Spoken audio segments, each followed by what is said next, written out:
তোমাদের সব ষড়যন্ত্র উন্মোচিত হয়ে গেছে। তোমরা যে মোসাদের টাকা নিয়েছ উন্মোচিত হয়ে গেছে।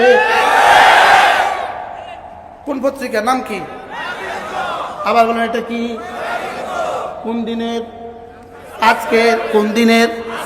আজকে। আবার বলেন কোন দিনের? 18 ডিসেম্বর 2024 নয়া দিগন্ত তোমাদের সমস্ত পরিকল্পনা ফাঁস করে দিয়েছে। তোমরা মোসাদের অর্থায়নে, তোমরা রয়ের ষড়যন্ত্রের অংশ হিসাবে তোমরা এটা করেছ শুধুই বাংলাদেশকে অশান্ত করার জন্য, বাংলাদেশটাকে ধ্বংস করার জন্য।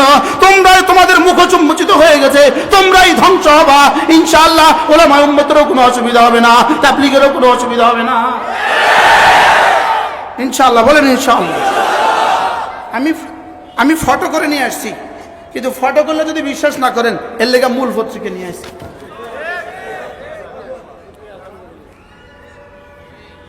এবার আমার দোষ দিবা না পত্রিকাওয়ালার দোষ দিবা? বুঝে নাই কথা কি ভাই? আমার দোষ দিবা না পত্রিকাওয়ালার দোষ দিবা? শিরোনাম দেখো, প্রতিবেশী দেশে বসে ইজতেমা নাশকতার পরিকল্পনা। যদি এরপরেও আমাদের প্রশাসন, এরপরেও যদি আমাদের সরকারের বোধোদয় না হয়, আর কবে হবে বোধোদয়? আর কবে বোধোদয় হবে? পরিকল্পিতভাবে ঘুমন্ত মানুষের উপরে, ঈমানওয়ালা মানুষের উপরে, দাড়িওয়ালা মানুষের উপরে, নামাজওয়ালা মানুষের উপরে, ঘুমন্ত মানুষের উপরে হামলা কইরা হত্যা করে ফেলা, এটা ঈমান নয়, এটা ইসলাম নয়, এটা তাবলীগ নয়। আল্লাহর কসম, এটা ইহুদিয়ত, এটা নাসরানিয়ত, এটা হিন্দুরিয়ত।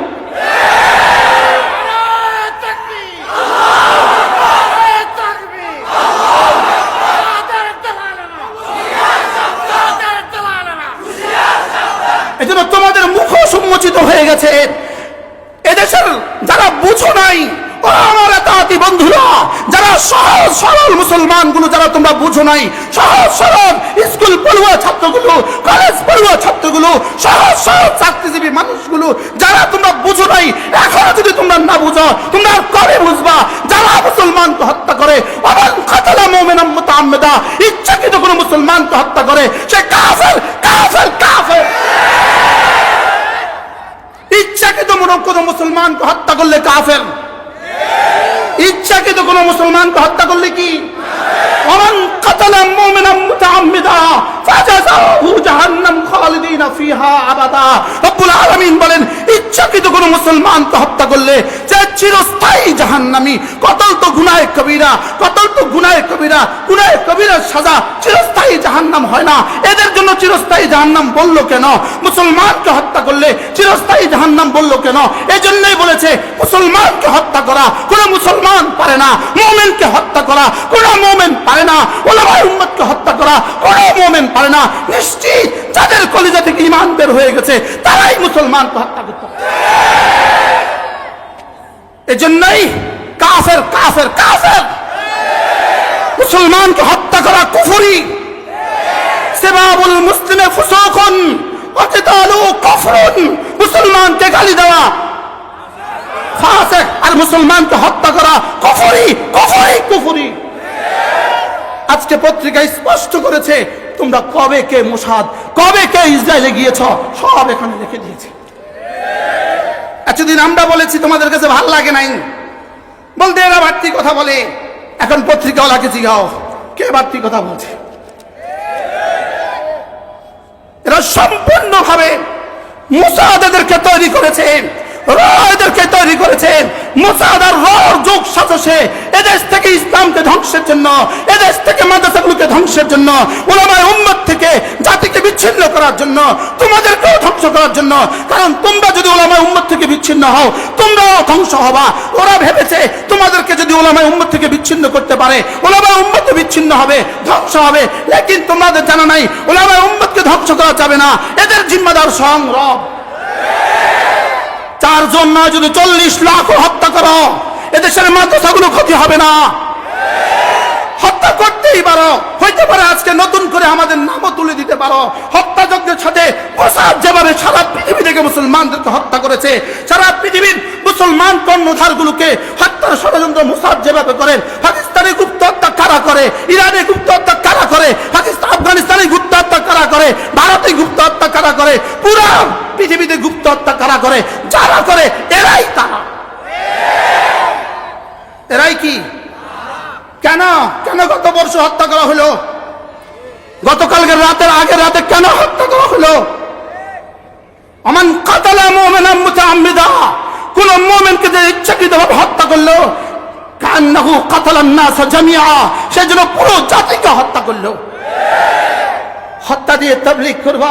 তোমরা তো আজীবন বলছিলা আল্লাহ খাওয়ায়, আল্লাহ পালে, যা কিছু দেখি সব মাখলুক, যা দেখি না খালেক, যা কিছু হয় খালেক থেকে হয়, যা কিছু হয় খালেক থেকে হয়, মাখলুক কিছুই করে দিতে পারে না আল্লাহ ছাড়া।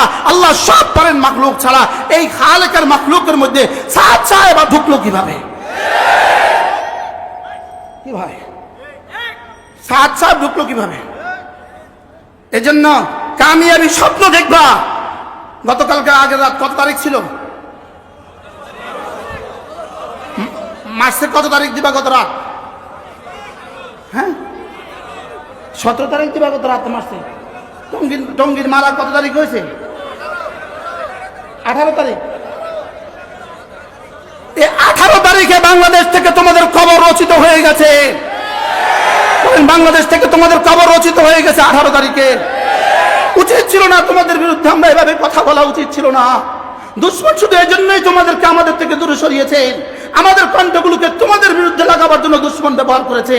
ওরা জানতো ওরা যদি তোমাদেরকে আমাদের বিরুদ্ধে না লাগায়, ওরা এ পর্যন্ত উপমহাদেশে যত দল উপদল তৈরি করেছে, যত দল উপদল তৈরি করেছে, উলামায়ে উম্মত তাদেরকে চিহ্নিত করেছে। চিহ্নিত করে করে উলামায়ে উম্মত তাদের থেকে উম্মতকে বাঁচিয়েছে।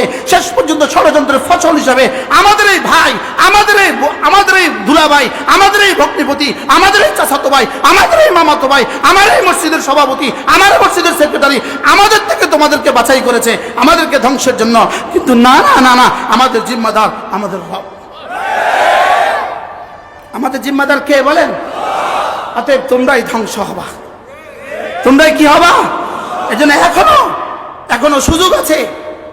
আমাদের সহজ সরল মুসলমান ভাইদেরকে বলছি, তুবু ইলাল্লাহ জামিয়া, ফিরে আসো। বলো ফিরে আসো। আবার বলেন ফিরে আসো। তোমরা ফিরে আসলে আমাদের মসজিদের দুয়ার এখনো তোমাদের জন্য খোলা। কি ভাই, খোলা না? খোলা না বলেন? তোমরা যদি ফিরে আসো, আমাদের মসজিদের দুয়ার তোমাদের জন্য এখনো কি? আর তোমরা যদি হত্যার ষড়যন্ত্রে মেতে উঠো, তো তোমাদের দুয়ার চিরতরে এই দেশের মসজিদগুলো বন্ধ। তোমাদের মুখ সম্মোচিত হয়ে গেছে। সমস্ত পত্রিকার, ইলেকট্রনিক মিডিয়া আর প্রিন্টিং মিডিয়া তোমাদের মুখ সম্মোচিত করে দিয়েছে। তোমরা কারা, কোন এজেন্ডা বাস্তবায়নের জন্য তোমরা বাংলাদেশে এসেছো? ইজতেমা মূল কোনো ফ্যাক্টর নয়, ইজতেমা কোনো বিষয় নয়। ইজতেমা হলেও কি, না হলেও কি আসে যায়, আগে হলেও কি আসে যায়, পরে হলেও কি এসে যায়, কিন্তু মূল বিষয় হলো তোমরা উলামায়ে উম্মতকে ধ্বংসের ষড়যন্ত্রে মেতে উঠেছ। ইজতেমা একটা পয়েন্ট শুধু।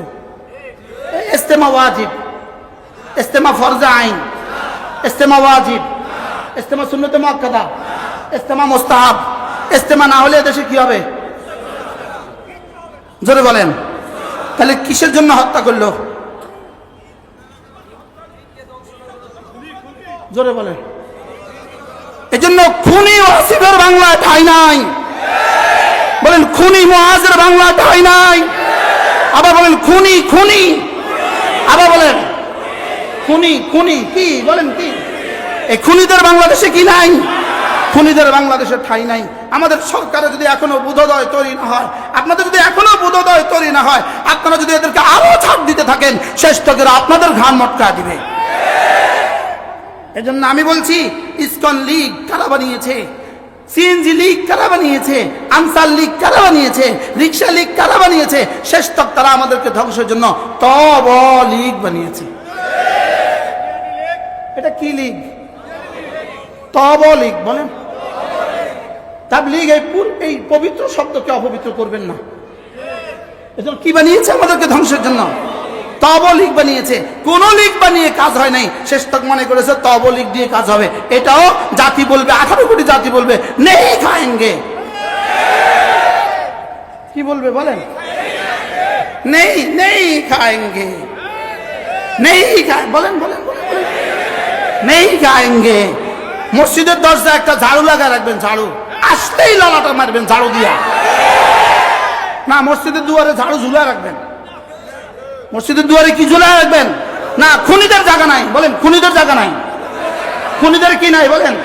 কোন মুসলমানকে হত্যা করতে পারে? আচ্ছা, যে 4 জন মুসলমান শাহাদাত বরণ করলো, যে 4 জন মুসলমান নিহত হয়ে গেল, জানা নাই আমার পরিচয়, জানা নাই, এদের স্ত্রীদের কলিজার ব্যথা কোথা যাবে? তুমি বলবা আমার জানা নাই কে মারছে, আপনি বলবেন আমি তো বাসায় ছিলাম, আমার জানা নাই কে মারছে। লেকিন ওয়াসিফ সাহেব, আপনি থেকে শুরু করে যতজনের ইশারা ছিল, যতজনের ইন্ধন ছিল, যতজনের বক্তব্য ছিল, যতজনের উৎসাহ ছিল, যতজনের লাঠি জুগিয়ে দেওয়া ছিল, যতজন রাতের অন্ধকারে হামলার পরিকল্পনা ছিল, প্রত্যেকের ঘাড়ে খুনের অপরাধ নিয়ে হাসরের ময়দানে উঠতে হবে।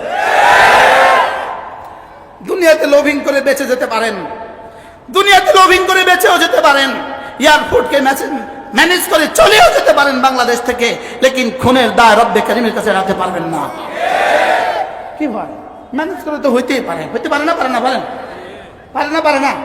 হয়তো বা ইতিমধ্যে চলেও গেছে, ইতিমধ্যে কি বলেন, ইতিমধ্যে হয়তো চলেও গেছে, লেকিন খুনের দায় তো এড়াতে পারবেন না। রব্বে কারিমের জমিন থেকে তো তুমি বের হইতে পারবা না। যদি যাও তো ওখানে তো যাওয়াই লাগবে তোমাকে। কথা তো মনে হয় দূরে চলে গেছে না? আল্লাহ কসম খায় আমাদেরকে কি বুঝিয়েছেন? قد أفلح من زكاها, বলেন قد أفلح من زكاها وقد خاب من دساها। 4 জন মুসলমানকে জীবন্ত 4 জন মুসলমানকে হত্যা করা, জীবন্ত 4 জন মুসলমানকে হত্যা করে ফেলা, যারা প্রত্যেকেই তোমাদের মতো কালিমাওয়ালা, ঈমান, কালিমা, নামাজ, ইলম, জিকির, ইকরামুল মুসলিমিন, সহিহ নিয়ত, তাবলীগ করতে করতে যারা কাকরাইল গেছে। বাস্তব না বাস্তব বলেন? ওর মধ্যে তোমার মধ্যে ব্যবধান কোথায়? হ্যাঁ, ব্যবধান এখানে, যারা ছিল ময়দানে এরা ইহুদিদের পয়সা নেয় নাই, তোমরা ইহুদিদের পয়সা নিয়ে। আর যে দলিল আমার কাছে, আজকের পত্রিকা, দলিল আমার কাছে কি পত্রিকা, পিনাকি, ওই সাংবাদিকের নাম কি, পিনাকি ভট্টাচার্য। আল্লাহ এই যুবককে ইমানের দৌলত দিয়ে, ইমানের নূর দিয়ে আলোকিত করে দেন। আল্লাহ এই যুবককে হেদায়েত দিয়ে দেন। আল্লাহ পুরো উম্মতে মুসলিমার জন্য তাকে খালিদ ইবনে ওয়ালিদ বানিয়ে দেন। আল্লাহ এই যুবকের হায়াতের মধ্যে বরকত দিয়ে দেন, তাকে ইমানের দৌলত আল্লাহ তাকে দিয়েই দেন। সে যেই সুন্দর রিপোর্ট করেছে, আপনি আশ্চর্য হবেন। কি হয়? আল্লাহ আমাদেরকে বুঝ দান করেন। চলেন নিয়ত করি ইনশাআল্লাহ আমরা দুশমনের সাথে নাই। বলেন ইনশাআল্লাহ, বলেন ইনশাআল্লাহ। আমরা ওলামাদের সাথে ছিলাম, ওলামাদের সাথে আছি, ওলামাদের সাথে থাকবো। বলেন ইনশাআল্লাহ, ইনশাআল্লাহ বলেন। আমরা ওলামাদের সাথে ছিলাম, ওলামাদের সাথে আছি, ওলামাদের সাথে কি। এখন দেখবেন কালকে হয়তো সাংবাদিক সম্মেলন করবে আমার বিরুদ্ধে নতুন করে, 500 টাকা দিলে 50টা সাংবাদিক জমা হয়, কোনো অসুবিধা আছে? বুঝেন নাই তো? জমা হয়েছে 50টা সাংবাদিক। উনি বলে দিয়েছেন আরেকজন আমাদের বিরুদ্ধে কথা বলেছে, ষড়যন্ত্র। গত 5টা বছর ধরে এক টানা ফ্যাসিস্টের উপরে ভর করে যা করেছো করেছো, লেকিন যাওয়ার পরে সুর পাল্টায়া আমাদেরকে বলে আমরা নাকি ওদের অংশ। মানে এই কুলাঙ্গার যা বলে সব মিথ্যা বলে। কি বলেন? যা বলে সব কি বলে? যা বলে সব মিথ্যা বলে। এত বড় পাগড়ি মাথা দিয়া আমাদের আদিব শাহ হুজুর দামাত বারাকাতুম এক আশ্চর্য কথা বলছেন। আদিব শাহ হুজুর দামাত বারাকাতুম বলেন যে হুজুরের ছোট মেয়ে হুজুরের সাথে হজে গেছে, তো এয়ারপোর্ট থেকে নামার পরে দেখে জুব্বা গায়ে দিয়ে এক বেটা বিড়ি খায়। আরবরা তোপ গায়ে দেয় না, তোপ গায়ে দিয়ে বিড়ি খায়। তো হুজুরের বেটি বলতেছে আব্বু আব্বু আব্বু আব্বু আব্বু, তোপ গায়ে দিয়ে, জুব্বা গায়ে দিয়ে বিড়ি খায়। মানে ওই বেটির কাছে বড় আশ্চর্য লাগছে, আব্বা এটা কি আশ্চর্য কথা, তোপ গায়ে দিয়ে বিড়ি খায়। মানে আমরাও আশ্চর্য, এত বড় পাগড়ি মাথা দিয়ে এত মিশা কথা কেমনে খায়।